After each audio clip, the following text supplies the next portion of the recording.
Long ago, in a small village surrounded by wide rivers and tall forests, there lived a boy named Cato. He had no mother, no father, and no family to call his own. People only called him the Orphan. His parents had died when he was very young, and no one in the village wanted the burden of raising another child. Cato grew up with hunger as his closest companion. He often wandered barefoot through the dusty paths, looking for scraps of food. The other children mocked him. They laughed at his torn clothes and called him names.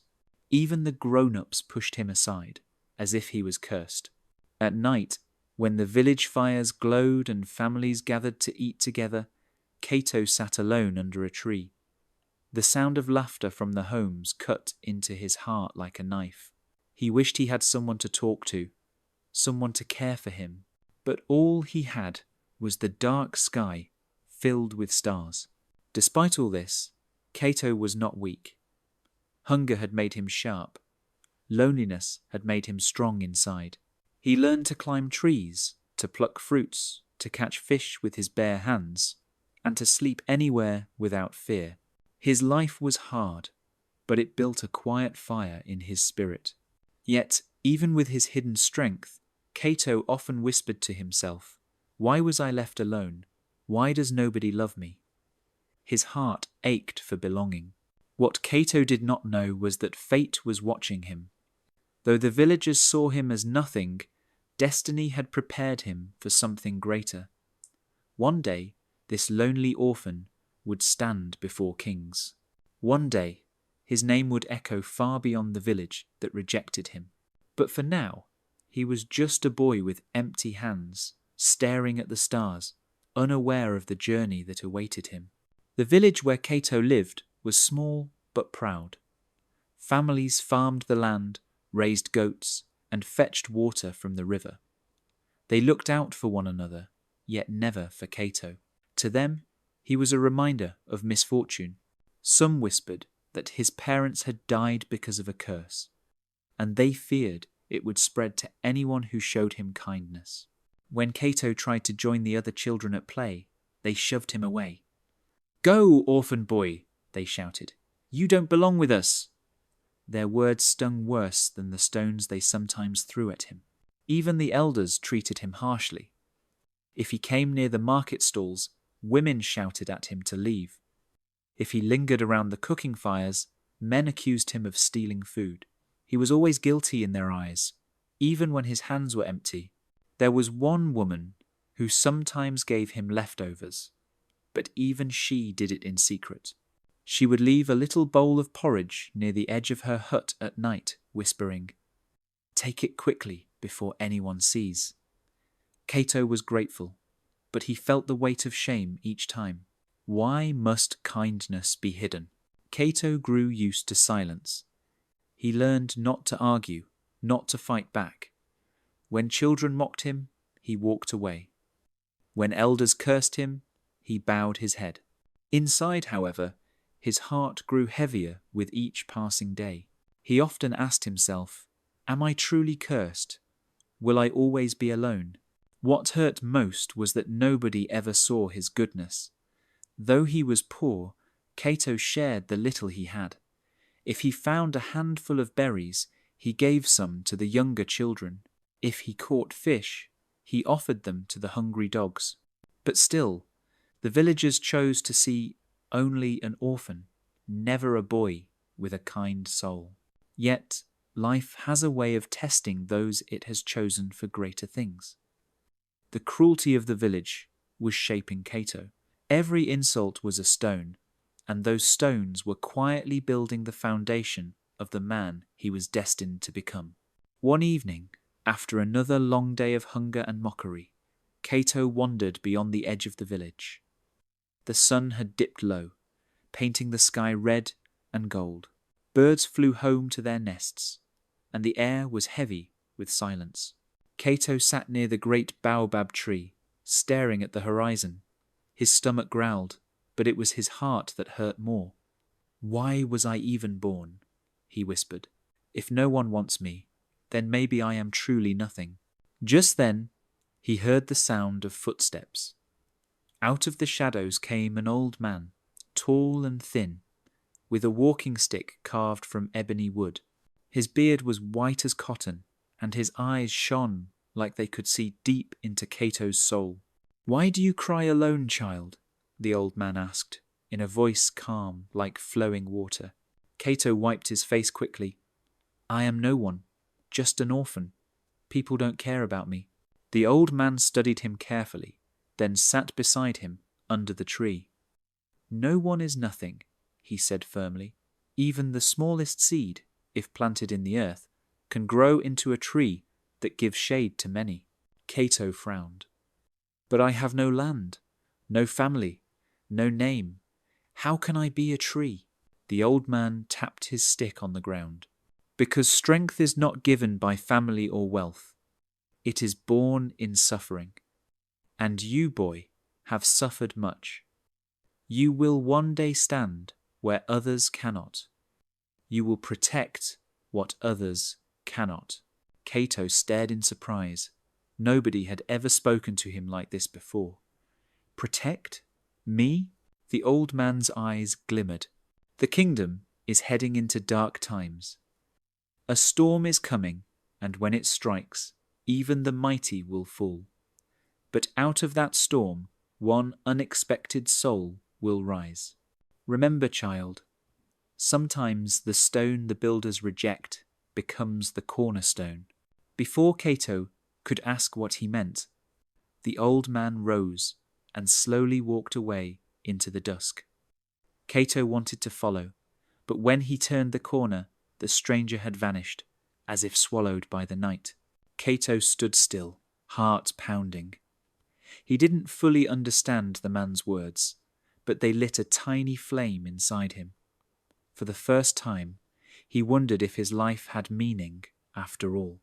Far beyond Cato's small village stood the great kingdom of Mwanzia, ruled by Chief Baraka, a man known for his wisdom and strength. His people respected him, for under his leadership the land was fertile, trade was rich, and the warriors were feared by neighbouring clans. But peace is like glass. It can shatter with one stone. Whispers of danger began to spread. A rival clan from the north, fierce and greedy, was gathering soldiers. They had tasted hunger during the last dry season, and now their eyes turned to Mwanzia's fertile fields. Rumours said they had sworn to overthrow Chief Baraka and claim his land. The chief's advisors urged him to prepare for war. Yet Baraka, though brave, was not reckless. "We must seek peace first," he said, his deep voice echoing in the council hall. "War destroys more than it protects. Still, enemies are not always patient."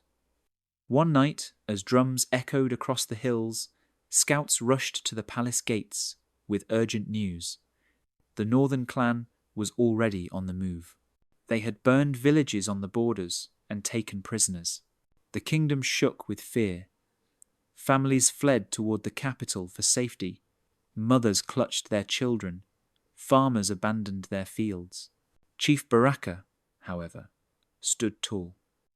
He ordered his warriors to guard the roads and his messengers to call for allies. But even as he spoke with strength, a shadow crossed his heart. He knew this battle would not be simple. And in the village where Cato lived, the news of war reached the people.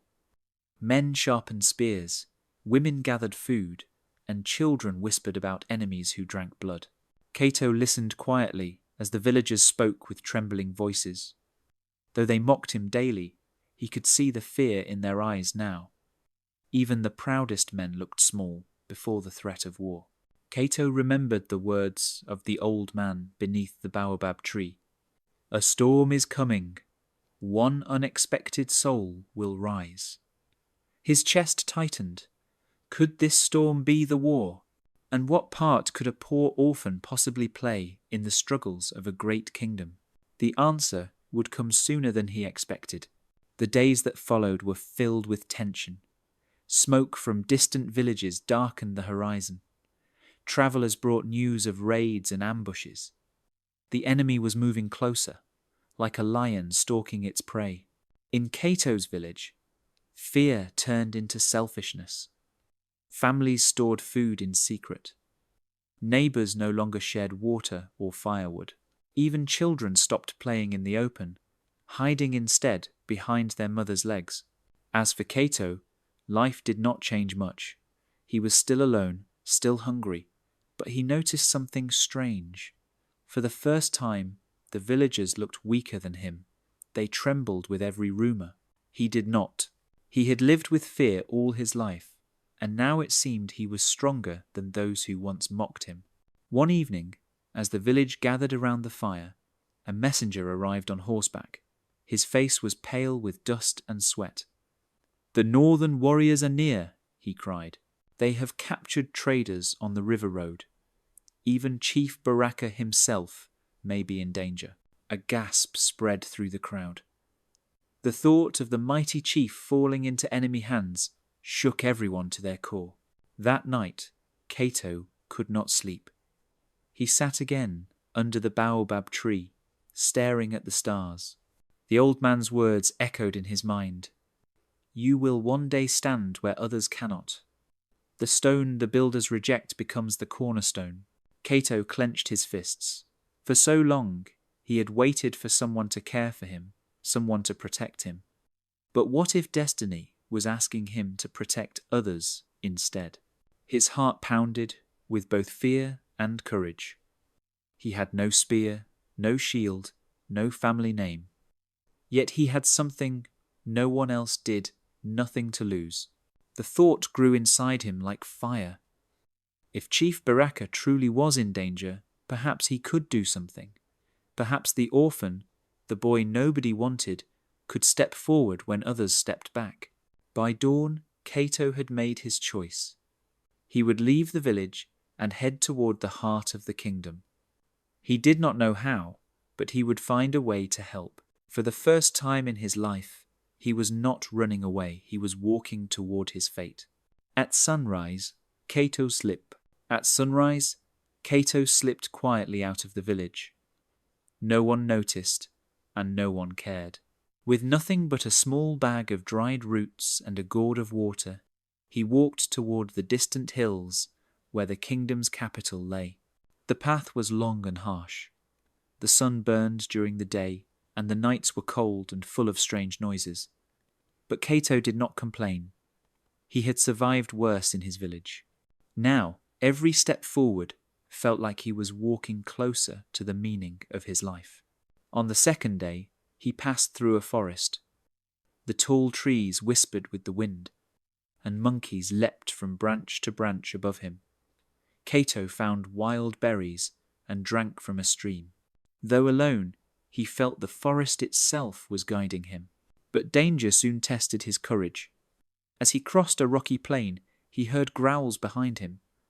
Turning quickly, he saw 3 wild dogs, thin with hunger, circling him. Their yellow eyes glowed, and their teeth flashed in the sun. Cato's heart raced. He had no weapon but a broken branch he had picked up along the way. The dogs crept closer, snarling. "Not today," Cato whispered, holding the branch tight. With a sudden shout, he swung the stick with all his strength. The sound startled the dogs, but they did not flee. One leapt forward, and Cato struck it hard across the muzzle. It yelped and staggered back. The others hesitated, then slowly backed away, growling as they disappeared into the distance. Cato's chest heaved with breath. Fear had filled him, yet courage had carried him through. For the first time, he realized that he could face danger and survive. That night, he sat by a small fire he built from dry grass and sticks. His body ached, but his spirit burned brighter than ever. The old man was right, he thought. Suffering has made me strong. If I can fight wild dogs, maybe I can face even greater beasts. The stars glittered above, and the path ahead stretched far. Cato knew he was not yet close to the kingdom's heart, but he would not turn back. His journey had only just begun. After many days of walking, Cato reached the outer lands of Chief Baraka's kingdom. The once peaceful roads were now broken with fear. Abandoned carts lay by the paths. Huts stood empty, and the air smelled of smoke. Cato pressed forward, asking travellers for news. From them he learned a chilling truth. Chief Baraka himself had been ambushed while travelling to the border. The enemy clan had set a trap and captured him. Without their leader, the kingdom was trembling like a tree in the storm. The thought struck Cato like lightning. The strongest man in the land, the chief whom everyone respected, was now a prisoner. And the villagers who had mocked Cato, what would they do now without a protector? That evening, as he rested under a tree, he overheard two enemy scouts speaking in hushed tones nearby. They did not see him, but he listened carefully. "The chief is bound in the cave by the river," one said. "Our warriors guard him day and night. Soon we will force him to bow before our leader." Cato's heart pounded.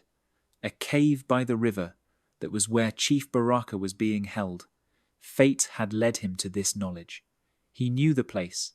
He had passed by that river before, but fear gripped him too. How could he, a poor orphan with no weapon, rescue a chief guarded by warriors? It sounded impossible. Still, as he sat in the shadows, the old man's words returned once more. The stone the builders reject becomes the cornerstone. Cato clenched his fists. If he turned away now, he would forever remain the orphan everyone despised. But if he tried and failed, he might lose his life. He chose. His life had never held much value in the eyes of others. Perhaps that was why destiny had chosen him. With nothing to lose, he decided he would find the cave, and he would try to free Chief Baraka even if it cost him everything. Night fell as Cato crept through the forest toward the river. The moonlight cut through the trees, guiding his steps. His heart beat like a drum, but his resolve was firm. At last he saw it, the cave. Smoke rose from a fire outside, and around it sat 3 enemy warriors. Their spears leaned against the rocks, and their laughter echoed through the night. Somewhere inside, bound and helpless, was Chief Baraka. Cato crouched low, watching carefully. He had no spear, no shield, only his wits and courage. Slowly he gathered dry branches and stones, then slipped deeper into the forest. There he lit a small fire, feeding it with leaves until smoke rose thick into the air. The wind carried the smoke toward the cave. The warriors coughed and muttered. "What is that?" one growled. "A fire in the woods. It may be an attack." 2 of them grabbed their spears and ran toward the smoke, leaving only one guard at the cave. This was Cato's moment. He crept closer, moving like a shadow. The lone guard sat with his back turned, sharpening a knife. Cato's hands shook, but he picked up a heavy branch and struck with all his strength. The guard fell, unconscious. Breathing hard, Cato dragged the man aside and slipped into the cave. The air was damp, and the only light came from a flickering torch. There, chained to the wall, sat Chief Baraka. His clothes were torn, his face bruised, but his eyes were still sharp and proud. When he saw Cato, he frowned. "Who are you, boy?" he whispered. "I am no one," Cato said quickly. "Just an orphan, but I have come to free you." The chief's eyes widened with surprise. "An orphan? You risk your life for me?" Cato knelt beside him, working at the ropes with the fallen guard's knife. "You are the leader of our land. If I do nothing, we all will fall. I may be nothing, but perhaps destiny has chosen me for this." The ropes snapped free. Chief Baraka stood, tall even in his weakness. He placed a heavy hand on Cato's shoulder. "You are not nothing, boy.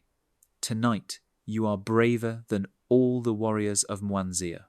But outside, the 2 guards were already returning. The sound of footsteps grew louder. Time was running out. The sound of footsteps and angry voices drew closer. Cato's heart raced. The two warriors were returning, and soon they would discover the chief was gone. "Quick," Cato whispered, handing the chief the fallen guard's spear. "We must move before they see us." But Chief Baraka shook his head. "Running will not save us. If they catch us fleeing, we will be hunted down like animals. We must fight, and we must fight wisely." The boy swallowed hard. Fight against trained warriors? Yet something in the chief's voice gave him strength. They hid in the shadows near the cave entrance. The first warrior entered, holding a torch high. His eyes widened when he saw the unconscious guard on the ground. "What happened here?" he shouted. Before he could react, Cato sprang forward with the branch he still carried. He struck the torch from the warrior's hand, plunging the cave into darkness. The man roared in anger, but Chief Baraka moved like lightning, driving the spear into his chest. The warrior fell with a heavy cry. The second man rushed in, swinging his blade. Cato ducked, fear surging through his veins. He grabbed a stone from the ground and hurled it with all his strength. The stone struck the warrior's forehead, staggering him just long enough for Baraka to finish the fight. Silence returned to the cave, broken only by Cato's ragged breathing. His hands shook, but he was alive. They both were. The chief looked at him with awe. "You, a boy with nothing, have done what trained soldiers could not. You have given me my freedom." Cato's chest swelled. For the first time, he felt he was more than an orphan. He was a fighter, a protector. Together, they left the cave and slipped into the forest. By dawn, they reached the hidden path leading back to Mwanzia. When the kingdom's warriors saw their chief alive, they shouted with joy. Word spread quickly. The chief had returned, freed not by soldiers, but by a nameless orphan boy. The people could hardly believe it. The same child they once mocked and rejected had saved their leader and their land. But the story was not yet finished. The kingdom was still in danger, and now everyone looked to the orphan who had done the impossible. The return of Chief Baraka shook the kingdom like thunder. Drums were beaten across villages, horns were blown, and the people gathered in wonder. Their chief, whom they had feared dead, now stood tall before them, and beside him stood a thin, ragged boy, whom no one recognized at first. "This boy," Baraka announced, his deep voice carrying over the crowd, "risked his life to save mine. When warriors fell, when elders trembled, when even hope itself was chained in darkness, he rose. He is no longer an orphan. He is the son of Mwanzia, and today he is my son as well." Gasps spread through the people. Some villagers who had once mocked Cato lowered their heads in shame. Mothers whispered to their children, pointing at him with awe. The boy they had scorned was now standing beside the chief as a hero. Cato felt his throat tighten. For years he had been called nothing, but now he was being given a place, a name, and a family greater than any he had dreamed of. But he did not boast. He bowed humbly and said, "I am just a boy who could not turn away. If fate chose me, it was because I had nothing to lose and everything to protect." The people cheered, their voices rising like a storm of joy. From that day, Cato was no longer fed in secret, no longer pushed aside. He ate at the chief's table, trained with the kingdom's warriors, and was respected wherever he walked. Yet he never forgot the lonely nights beneath the stars, or the cruel words that once cut his heart. Instead of becoming proud, he became kind. He shared his food with the poor, spoke gently to the weak, and reminded everyone that even the smallest seed can grow into a mighty tree. Years later, when the enemies of Mwanzia returned, Cato stood as a commander of men, his name known far and wide. But to him, the greatest victory was not the battles he won. It was proving that the orphan the world had rejected could rise to save a kingdom. And so, The story of Cato lived on, told beside fires and in the halls of chiefs, a story of courage, destiny, and hope for every soul who had ever felt forgotten.